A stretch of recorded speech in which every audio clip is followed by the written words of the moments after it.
திமுக அரசு கடந்த சட்டமன்ற தேர்தலில் விவசாயிகளுக்கென்று அறிவித்த 68 வாக்குறுதிகளில் 2 விழுக்காட்டை கூட நிறைவேற்றவில்லை என்று விவசாயிகள் சங்க தலைவர் விஜயகீர்த்தி தெரிவித்துள்ளார்.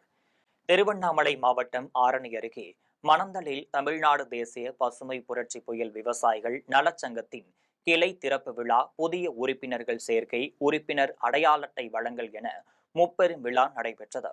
சங்கத்தின் ஒன்றிய தலைவர்கள் கோபி, வெங்கடேசன், ஸ்ரீதர் ஆகியோர் ஏற்பாட்டில் நடைபெற்ற விழாவில் பேசிய மாநில தலைவர் விஜயகீர்த்தி, சங்கத்தின் கொடியை ஏற்றி வைத்து புதிய உறுப்பினர்களுக்கு சால்வை அணிவித்து அடையாள அட்டைகளை வழங்கினார். அதன்பின் பேசிய விஜயகீர்த்தி, திமுக கடந்த சட்டமன்ற தேர்தலில் விவசாயிகளுக்கென்று அறிவித்த 68 வாக்குறுதிகளில் 2 விழுக்காட்டை கூட நிறைவேற்றவில்லை என தெரிவித்தார். கூட்டுறவு வங்கிகளில் விவசாயிகளின் வேளாண் கடன், நகை கடன்களை தள்ளுபடி செய்வதாக கூறியதை நிறைவேற்றவில்லை என்றும் சுட்டிக்காட்டியுள்ளார்.